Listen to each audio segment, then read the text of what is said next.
Hi everyone, and welcome to Survival Strategies for Depression Section 2. In this section, we are going to look at the remaining 6 foundational strategies to improve your mood and manage depression.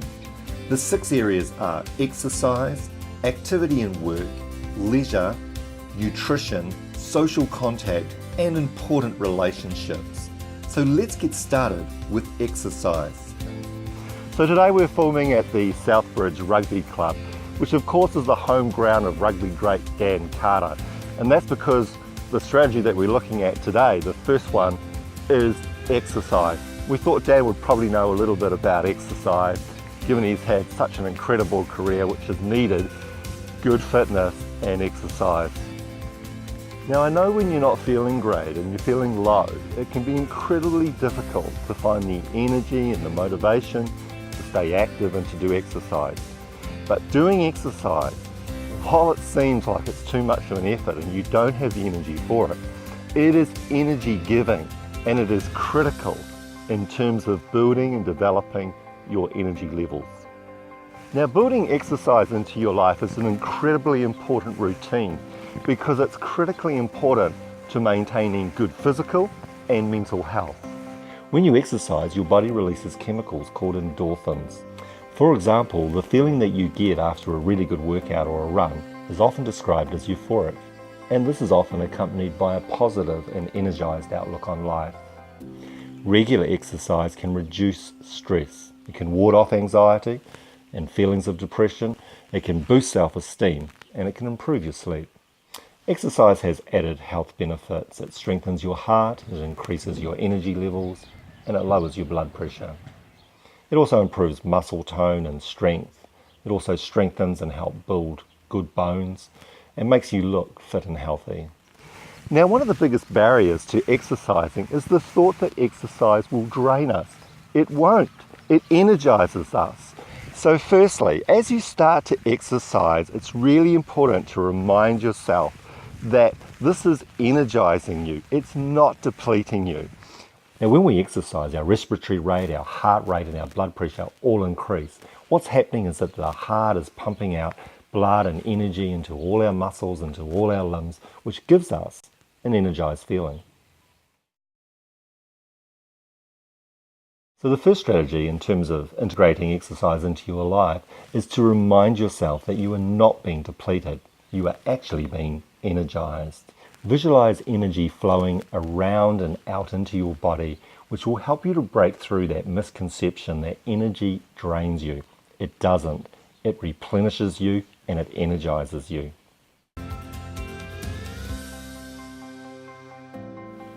So the next strategy to help exercise in your life is to do something that you enjoy. It is really hard to do something that you hate. It is very hard to get motivated and to maintain motivation if you don't like the exercise that you are doing. Try exercise that you enjoy. It might include things that you used to do in sports or recreational hobbies. Try and do things that you really get a good feeling from. These could include things like biking or walking or playing a sport. It's really important that you enjoy the exercise that you do so that you will stay motivated and you'll maintain your exercising. Another really important strategy is to be realistic and to exercise within your capacity. Start at a level that suits your physical condition and your capability.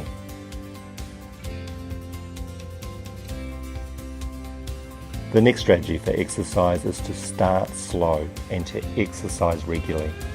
It is really important to start slow as your body won't be used to it, and it's really important to acclimatize your body to exercise, which will help to prevent any injuries or physical pain.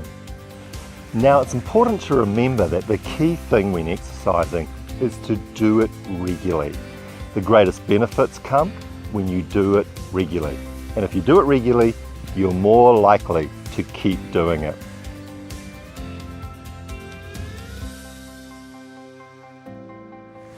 Another important strategy is to exercise with others. Exercising with others also gives you some social contact, which is very, very helpful to your mental health. It usually makes it more enjoyable, less painful, more distracting, and hopefully more motivating when you're exercising with another person.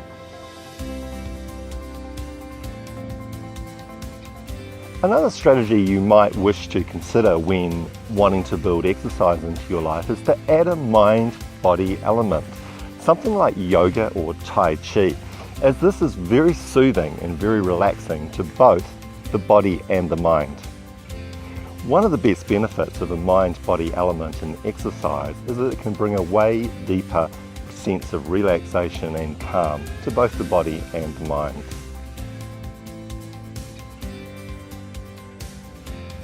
Now the next strategy, and probably the most important one when it comes to exercise, is to plan and schedule exercise into your weekly routine. If you're like most people, you're probably busy, there's not a lot of spare time in your week, so if you don't plan it and if you don't schedule it, you know that something else is going to come and take that time away from you and you're not going to get to exercise. It's really important to exercise about 2 to 3 times a week, daily if possible. But if you don't schedule it and plan it, something else will always come and give you a reason why you feel you can't do it. So it's really important that you make it part of your weekly routine. Now would be a good time to reflect on the strategies that we've mentioned today to improve exercise in your life, and using the lifestyle balance worksheet of the resource book, reflect and record anything that you feel is not helping or getting in the way of you not exercising, and also some things that you might have heard in this section that you think you could use that would be worth a try to help exercise more.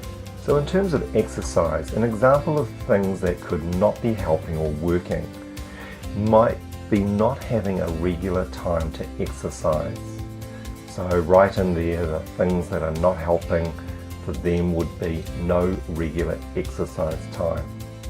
Another thing could be that they have no one to exercise with. So write in there, no one to exercise with.